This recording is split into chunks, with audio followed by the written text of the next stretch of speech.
Hey, welcome! We're going to be using the YOUCAT as our guide today as we dive deep into one of the biggest questions ever. What is the blueprint that makes you, you? So, let me just start with a question for you. And look, it sounds super simple, but it might be the most complex question we ever have to face. Who are you? And no, I don't mean just your name or what you do for fun. I'm talking about what's at the absolute core of who you are. What is the fundamental stuff that makes you, well, you? And that right there is exactly what we're going to unpack in this explainer. All right, first up, let's look at the foundation of me. What does the YOUCAT tell us about what makes human beings, well, different from every other living thing on the planet? So, according to the YOUCAT, humans aren't just another part of creation. We're actually the summit of it all. And what's really interesting here is the distinction it makes. We are described as a person, someone with understanding and a will. This means that unlike literally any other creature, we have the power to consciously choose for or against love. That is a huge responsibility and an incredible, unique dignity. This line from the Psalms, it just perfectly captures that feeling of awe, right? The YOUCAT really leans into this idea that every single one of us is crowned with this special glory and honor just because we're human. It's such a powerful place to start understanding ourselves. Okay, so we're unique. Got it. But what are we actually made of? Let's jump into our next section and see how the YOUCAT breaks down the components of you, this inseparable link between a physical body and a spiritual soul. So the YOUCAT calls the soul our spiritual life principle. And think about it this way. It's not something you have, like you have a phone. It's the very thing that makes your body a living human body. It's what's animating you, what makes you a totally unique, irreplaceable person. Yeah, and this quote from Cardinal Schönborn just nails it. Our bodies, they connect us to everything physical, but it's the soul that gives us our unique human identity, our dignity. And I love that image. It's breathed into us directly by God. So what is it that makes the soul so special? Well, the YOUCAT says it's the thing that lets you say I and know you're you. And get this, it's created directly by God. It's not something made by your parents, and it's immortal. It can't die. And all of this really points to one thing. Our soul calls us into a personal, never-ending relationship with God. But here's a really important point. It's not about picking sides, soul versus body. The YOUCAT is super clear on this, and it brings up a point from Pope Benedict XVI. If we try to just be pure spirit and kind of hate on our bodies, we lose our dignity. But on the flip side, if we deny our spirit and just live for physical stuff, we lose our greatness. So the key takeaway? It's all about balance. All right, so we've looked at the building blocks. Now let's zoom out a bit and look at the bigger picture.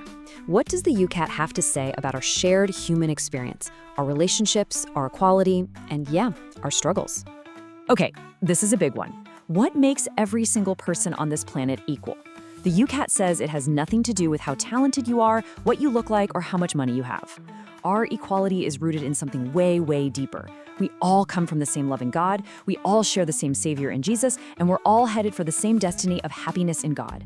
And that makes us all truly brothers and sisters.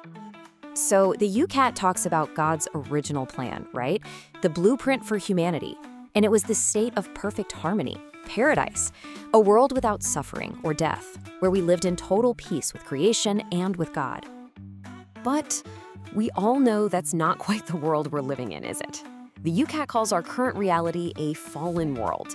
And the whole story of the fall is meant to explain why we have to deal with tough work, with suffering, with death, and, that constant pull towards sin. It's what happened when we lost that original harmony. But wait, the story does not end there. And this is where the hope at the very core of this faith really shines through. I love this quote from St. John Chrysostom. It basically says, yeah, we lost paradise, but we got the promise of heaven. So the gain is actually greater than the loss. What a perspective shift. Now, this story, this hope, it's not really meant to be a solo mission. So let's move on and see how this whole thing shifts from the story of me to the story of we by looking at why a personal faith actually needs a shared language. And this is a totally fair question, right?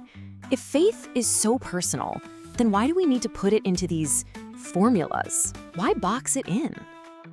Well, the YOUCAT actually gives some really practical answers for this. Think of these formulas, these creeds, like guardrails on a highway. They keep the main message from getting all twisted and watered down over the years. They protect the faith from misunderstandings, from fakes.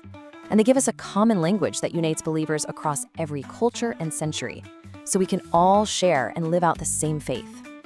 Okay, so for our last section, let's look at the ultimate expression of this shared faith, the creeds.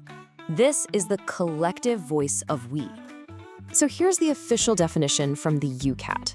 Creeds are basically just short, punchy summaries of the faith that let all of us believers make a common profession. They're tools for unity. Simple as that. And the oldest, most foundational one is the Apostles' Creed. It's considered really special because it's seen as a direct summary of the faith of the actual apostles, Jesus' first followers. And if you break it down, the creed is really structured like a story in 3 acts. Act 1 is all about God the Father, the Creator. Act 2 is the main event, Jesus Christ, his life, death, and resurrection.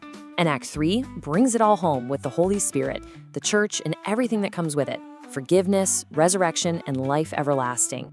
So here's the big takeaway. The creed isn't just some boring list of facts you have to memorize for a test. It's the story of us.